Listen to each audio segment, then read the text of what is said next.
Hello students, this is video number 14 of electromagnetic induction. और इसके अंदर हम एक नई कैटेगरी की प्रॉब्लम्स करेंगे, रोटेटिंग रॉड प्रॉब्लम्स। ये भी मोशन ईएमएफ का ही पार्ट है, लेकिन अभी आपको रॉड रोटेट करती हुई दिखाई देगी एट अ पर्टिकुलर एक्सिस।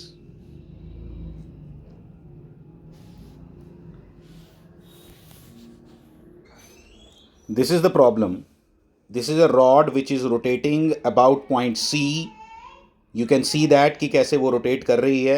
हमें बोला है कि फाइंड करो, क्योंकि देखो जब ये रॉड आगे को बढ़ेगी इस पॉइंट के अबाउट रोटेट कर रही है, इस पॉइंट के अबाउट रोटेट कर रही है, तो इसका मतलब क्या होगा कि अब ये फ्लक्स को कट भी करेगी। फ्लक्स को कट करेगी, फ्लक्स मीन्स दीज लाइंस, ये जो क्रॉसेज आपको दिखाई दे रहे हैं, it will cut them, it will cut them, so EMF gets induced in this rod. But calculation कैसे करें, क्यों, क्या प्रॉब्लम आ गई आपको कैलकुलेशन की? फर्स्ट बात कि इसमें तो omega omega remains constant in rotational motion, not V. Our formula for motional EMF is V B V L.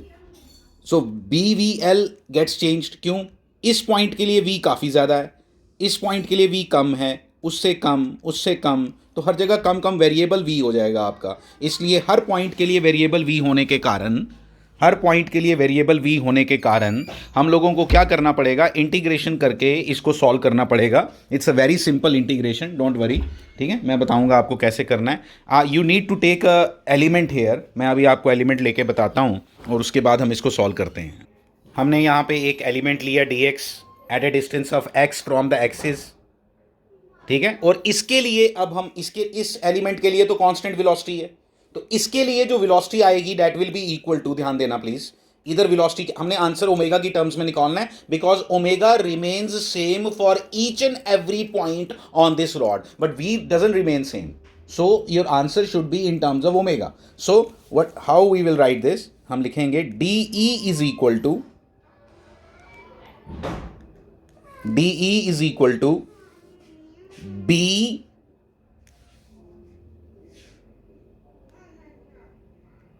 L, length कितनी ली है D X, B L V, V क्या होगा, ओमेगा आर, फॉर्मूला होता है V is equal to omega are, तो वहां से हमने लिख दिया। तो अल्टीमेटली डी ई किसके इक्वल हुआ, D E is equal to हो गया B omega X D X, B omega X D X. तो अब मुझे इसको क्या निकालना है, मुझे ई निकालना है, एंड फॉर फाइंडिंग द ई हमें क्या करना पड़ेगा, ई निकालने के लिए आपको इंटीग्रेशन करनी पड़ेगी। The integration is E is equal to integral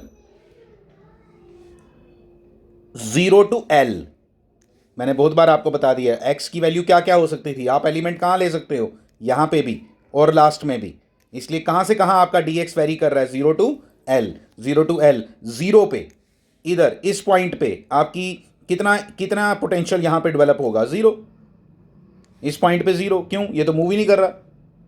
और यहाँ कितना होगा एंड पे, जो हमने निकालना है, डेट विल बी ई, जिसकी वैल्यू हमने निकालनी है। तो ये ई हम निकाल 0 to L B omega X D X, और एक्स की इंटीग्रेशन क्या होती है, X square upon two. X की इंटीग्रेशन क्या होती है, एक्स स्क्वेयर अपॉन टू, और जब लिमिट्स डालोगे what we will get, we will get E is equal to, formula याद रख लो, V omega L square upon two. ये इसका फॉर्मूला बन गया। अब चेक करना है कि कौन, देखो हमने अभी प्लस माइनस की टेंशन नहीं ली, अभी हमने देखना है कि कौन हायर पोटेंशियल पे है, कौन लोअर पोटेंशियल पे। अगर आप ध्यान दो, आप देख सकते हो इस चीज़ को, ये रॉड ऐसे मूव कर रही है, ठीक है, इधर की तरफ मूव कर रही है। आपको जस्ट आइडिया लेना है कि कौन हायर पोटेंशियल पे होगा, कौन लोअर पोटेंशियल पे होगा। आपने सिंपली कैलकुलेट करके देखा, आपने राइट हैंड रूल लगाया, और राइट हैंड रूल लगा के बाद आपको पता चला कि हायर पोटेंशियल पे सी है, लोअर पोटेंशियल पे ए है। So answer is V C minus V A, V C minus V A, क्योंकि C is at higher potential, V C minus V A is equal to B omega L square upon two. तो ये आपका पहला question था, अच्छे से इसको समझ लो। ठीक है, ज़्यादा इंपॉर्टेंट डेरिवेशन बिल्कुल भी नहीं है, जस्ट मैंने आइडिया दिया आपको कि कैसे हमने करना है। इम्पॉर्टेंट इसमें बात सिर्फ इतनी सी थी कि इसमें आपका वी माइनस वी ये जो आया, या जो ईएमएफ इंड्यूस होगा रोटेटिंग रॉड के अंदर, that will be equal to B omega L square upon two. तो this formula should be, you just remind this formula, you have to remember this formula. This is your next problem. आप देख सकते हो problem को देखते ही कि एक rod है जो बिल्कुल सेंटर से पिवटेड है, सेंटर के अबाउट वो घूमती है पॉइंट पी के, जो बिल्कुल L/2 पे है.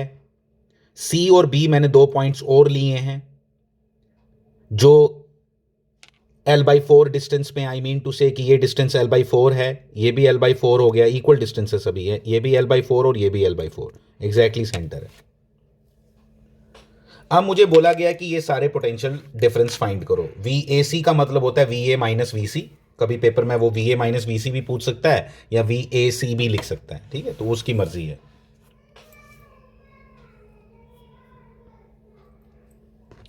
अब देखो इसको कैसे सॉल्व करेंगे हम.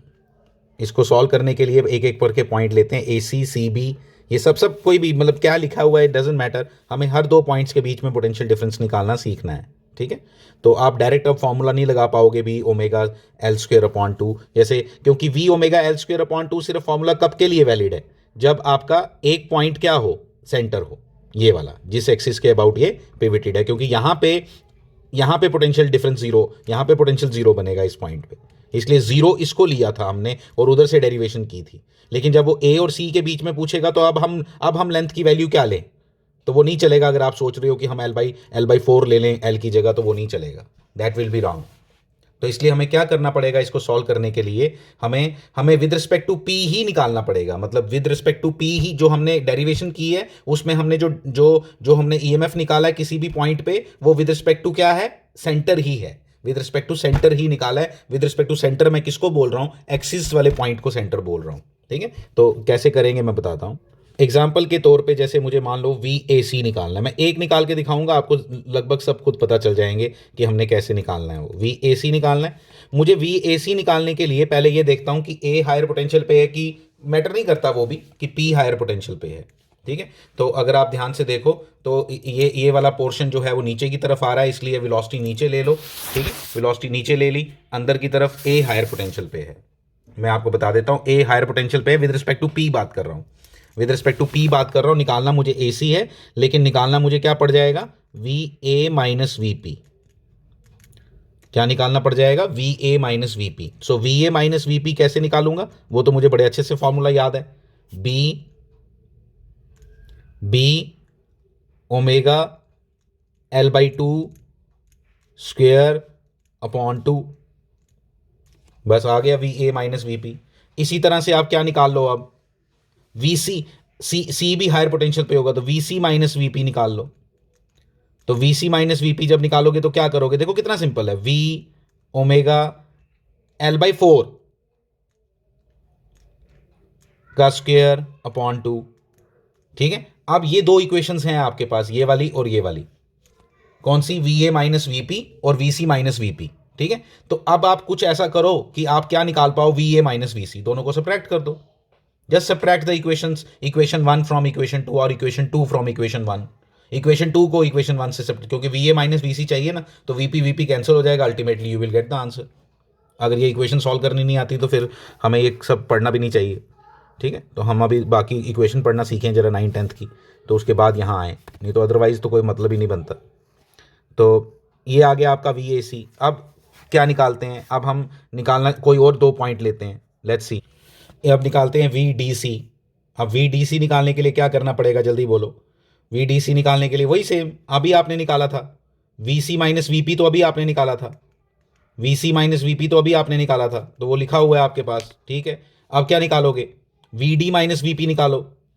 VD माइनस VP अगर आप चेक करो, VD माइनस VP में कौन हायर पोटेंशियल पे होगा, VD माइनस VP पे कौन हायर पोटेंशियल पे होगा, D ही होगा, D ही हायर पोटेंशियल पे होगा, ठीक है. D ही हायर पोटेंशियल पे होगा.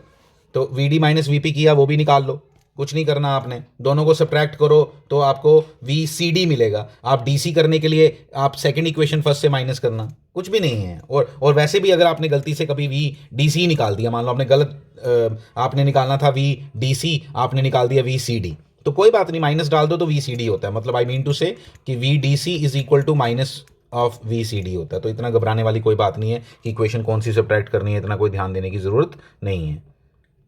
सब्ट्रैक्ट तो करनी पड़ेगी क्योंकि वीपी आपको कैंसिल करना है। ठीक है, एक और पॉइंट लेते हैं।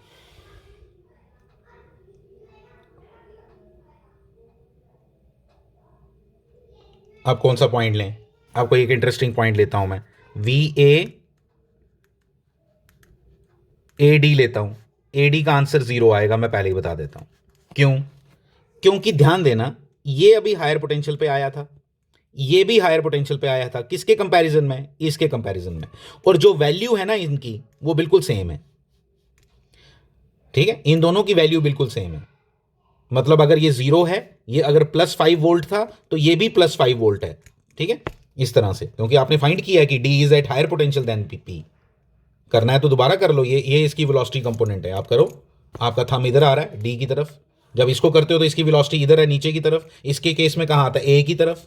इसका मतलब क्या हुआ कि मैग्नीट्यूड तो ऑब्वियसली दोनों का बराबर था, क्योंकि दोनों के केस में L/2 है। लेकिन चक्कर ये था कि कहीं एक प्लस और एक कहीं माइनस तो नहीं है, लेकिन दोनों 5 वोल्ट हैं, और व्हेन यू सब्ट्रैक्ट देम तो आंसर क्या आएगा? 0।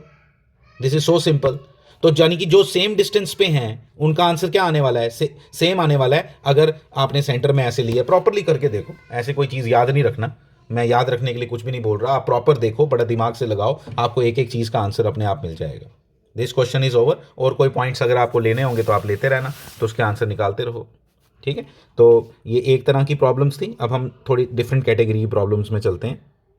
अब देखो, इधर एक सिंपल सी बात आपको समझानी थी मैंने, कि अगर आपने कोई रॉड ऐसे आपकी अनइवन शेप की हो, अजीबोगरीब शेप की हो, सीधी अभी तक हमने रॉड्स ली थी, अगर रॉड सीधी ना हो तो फिर आप क्या करोगे? तो फिर क्या करना है आपने? कुछ नहीं, वही डिस्प्लेसमेंट वाला कॉन्सेप्ट, कि अगर आपको इन दो पॉइंट्स के बीच में पोटेंशियल डिफरेंस फाइंड करना है, ईएमएफ इंड्यूस फाइंड करना है, तो जस्ट ज्वाइन देम। जिन दो पॉइंट्स के बीच में करना है, जिन दो पॉइंट्स के बीच में करना है, जस्ट ज्वाइन देम। ये करना है। अगर तुमने इसका निकालना हो तो इधर से लेना, तो तुमने डिस्टेंस सेंटर से ही होता है। अगर तुमने फॉर्मूला कौन सा लगाना है, ये